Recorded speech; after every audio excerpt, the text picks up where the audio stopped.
This presentation is over communication as an advanced practice registered nurse, what my style is, what I scored on the quiz, and finally what area I think will be most difficult for me in practice. On the quiz, I scored a 50, which put me in the category of capable communicator.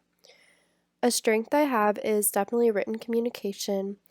Sometimes I feel like putting my thoughts down on paper can be easier than speaking them out loud, just because I have the ability to go back and reread what I'm saying, delete things if I don't think it sounds good, and really have the ability to kind of preview what I'm going to say to somebody before I hit send.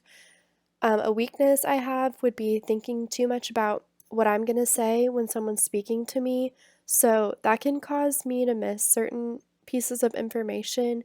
And as a provider, that would be something I would need to work on because listening to my patients' concerns and symptoms and making sure that I know the full story before coming up with a response would be really important.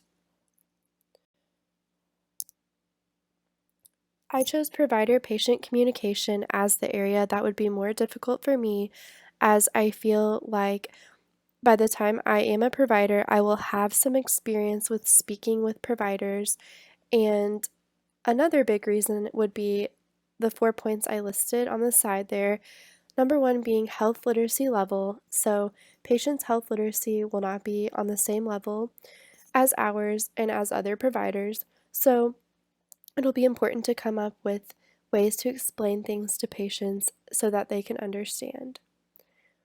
Second would be a fear of disappointing patients with a difficult diagnosis or having to kind of be that bearer of bad news with limiting things that they want to do, like activities or working, stuff like that, where you're going to be the one now having to tell them the difficult news. And then comforting patients in those times of distress and just coming up with the right words. Sometimes I find that to be difficult. And lastly, having confidence as a provider. So, when you have confidence in what you're speaking about, it can make communication a whole lot easier. And I anticipate starting out as a new provider to be kind of worried about getting those difficult questions or questions I may not know the answer to. So, those are just a few reasons why I chose that as being the more difficult area for myself. Thank you all so much for watching this presentation, and I look forward to watching everyone else's.